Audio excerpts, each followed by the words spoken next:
300 million XRP parked. You're going to find out why I am titling this Thanksgiving update as such, as we break down how much XRP is now backing these ETFs.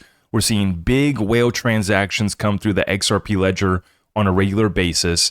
And this is the problem that, even with the OTC and dark pools, we still get to see the on-chain movement when these whales, these ETF issuers, the digital asset treasury companies, the DeFi that's exploding on the XRP ledger, we get to track it all. And it's all parking XRP. And so the less XRP that's available for some of these cross-border payment flows, some of these other liquidity flows, you're going to need a higher price of XRP. And we're going to be very thankful for a much higher price of XRP, and it is coming here very soon. So we are going to bring a Thanksgiving update here today. I'm just going to say real quick that I am so thankful for this community. I'm so blessed and grateful to have my wife, my kids, another little guy on the way, all the rest of my family as well too, which I will be joining them here shortly. I did whip up a quick Thanksgiving breakfast, a little protein, eggs, bacon, sausage, a little bit of pork to start the day before we go have some turkey. For our international audience, I hope you're having another blessed day as well. And once again, thankful for this community that we have here and a job. I'm so thankful to have a job that I love doing so much that doesn't even feel like work. I want to come do my quote unquote work on a Thanksgiving holiday. We do this every day because we love it so much, and I love all of you guys so much. So thank you for making this so much fun. We're watching this US dollar versus Japanese yen pairing to watch and see if that reverse carry trade is starting to unwind further. The danger level is 160 US dollars versus Japanese yen, and recently we did get up to about 158. That was right as our market was bottoming out. So some concerns were sent, some ripples across the markets, and that brought in our lows. And I know that many of us were thankful for those lows because it allowed us to pick up XRP back down here at $1.81, $1.90, back above $2 just like that. And we're watching XRP right now consolidate above 220. Love to see it. We closed off yesterday above 220. That's a good level to hold, but we really need to break above 230 to confirm that the bottom is in. And so we're going to watch this in the meantime for Bitcoin. Bitcoin did backtest 80,000 last week, back up here above 90,000, tapped on 91.9 briefly, and we're holding right here. So we're looking for Bitcoin to break up a little bit higher to confirm that the bottom is in. Same thing for XRP. But one coin that has just been on an absolute tear has been SHX, and we saw it coming. I let the Discord group know as soon as I saw the opportunity yesterday. This is one of the benefits of being in the Discord group is I don't tell anybody what to buy, when to buy, what to sell, when to sell. I don't give financial advice at all, but I do say, hey, I found myself a little opportunity. I'm going to be hopping on it. And boy, did we catch a runner, up 95% from the lows of last week. This one doubling up very quickly. And that's SHX, the ticker. And then that is from Stronghold, the company. First crack and a now uphold. Interested to see what kind of institutional adoption Stronghold can get in the next 12 months. Been following this project for years. I sold off my bag earlier this year, and I decided to re-enter as I saw that it was getting an uphold listing. I used to have to trade this coin on Lobster, the Lobster wallet. I still got my Lobster wallet, and Stronghold in really, Aqua, and then like a couple other Stellar tokens I've owned in the past, but I don't really delve into the Stellar ecosystem too deeply. There's a lot of scam projects over there, so please be safe. But that's why I think it was so great that Stronghold got a listing on Kraken, Tier 1 exchange, and now with the listing on Uphold, that's going to open it up. And so I hopped on that opportunity yesterday, buying myself some Stronghold on Uphold, and I still think that it is going to run quite a bit further as it's opened up for everybody on their platform today. But right on into the update, folks. Ever since the ETFs went live, we are seeing an increase in these bigger transactions. ETFs get activated and the inflows start pouring in. This is a 110 million XRP transfer that we saw taking place yesterday. And we're seeing BitGo wallets are being activated.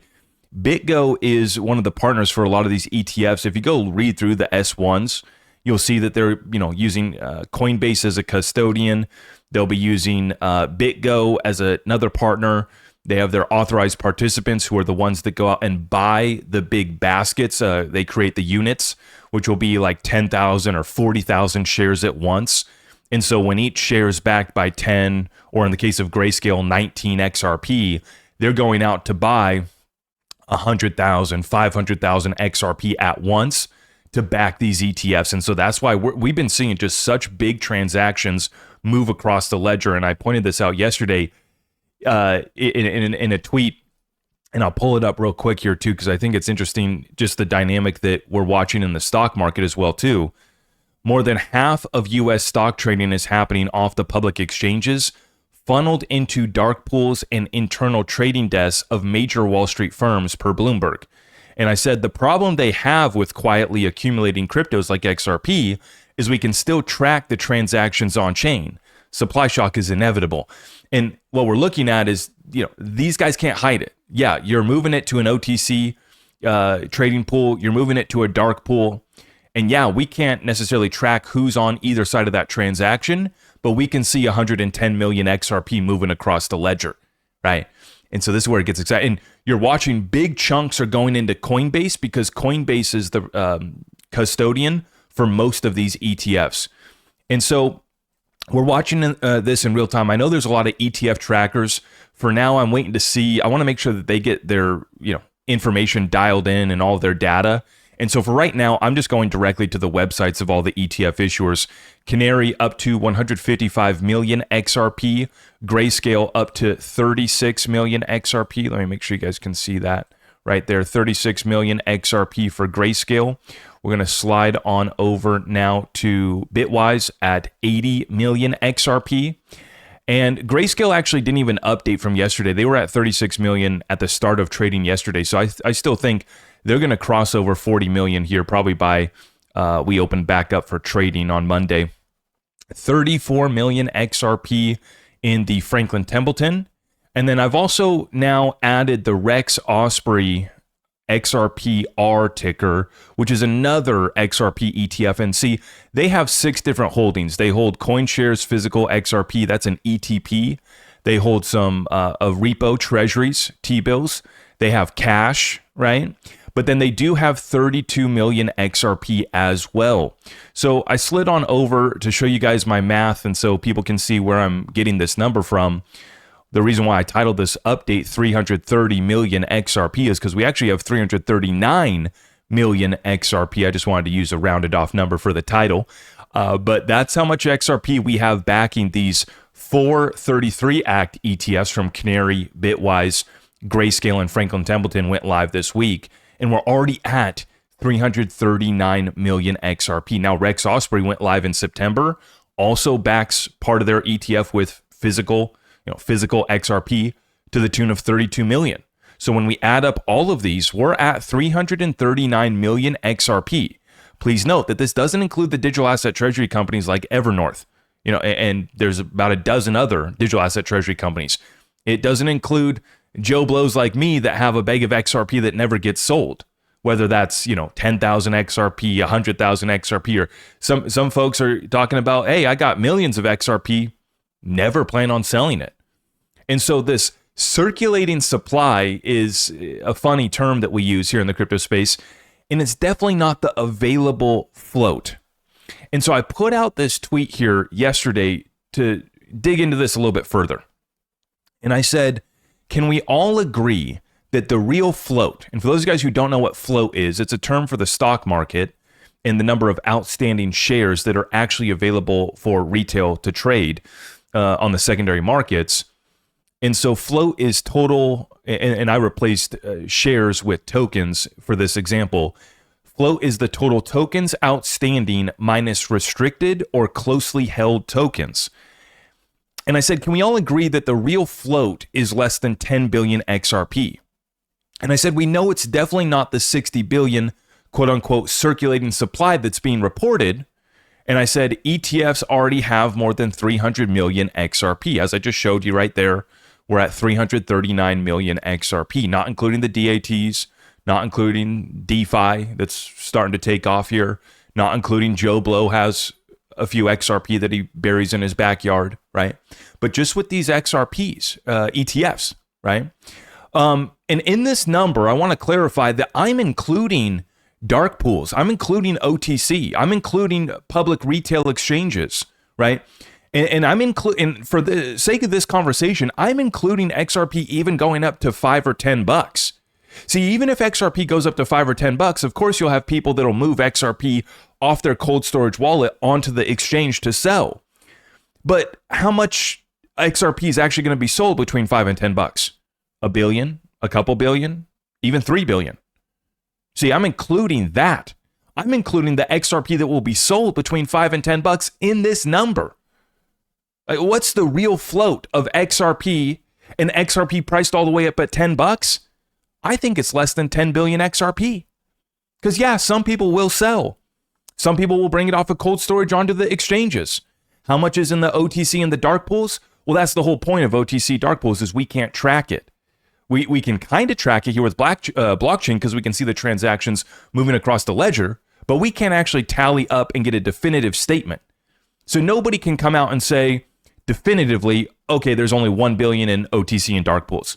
There's no way to track that unless you run those OTC desks, or maybe Ripple's privy to that because they're selling all of their XRP OTC, right? And so the reason why I'm bringing this up for today's update is because I want folks to realize just how much of the available float these ETFs have already locked up. See, when you look at the total supply of XRP at 100 billion, which we don't have 100 billion, some of it's been lost, some of it's been burned. About 10 million XRP have actually been burned. So the ETFs have acquired 0.03% of the entire total XRP supply. Now, when you look at the circulating supply, 60 billion that's being reported right now, that percentage is a little bit higher. But I think that we need to look at the available float. This is what's important. And this is why the multiplier, that market cap multiplier that I keep on showing you guys for XRP, this is why it's so dramatic, is because the actual float and available supply of XRP is only a few billion. And so to really understand this supply shock in slow motion, as I titled the update yesterday, out of 10 billion tokens, 339 million in ETFs, the 10 billion available float, that's 3%. 3.39% of the available float has now been parked in ETFs. Now, when you start to add in the digital asset treasury companies like Evernorth, and they're already pushing towards 1 billion XRP, I believe, right? If they haven't acquired 1 billion, they're going to be close, right? I think they're already at a few hundred million. They had 200 million came from Ripple, another 50, 60 million from Chris Larson. And so they've already parked and locked up a few hundred million, probably on their way to 1 billion XRP here shortly.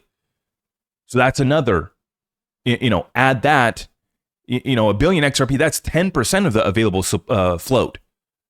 So between the ETFs and Evernorth, we're talking about 10, 13% of the float being parked. This is why this multiplier is going to get so dramatic.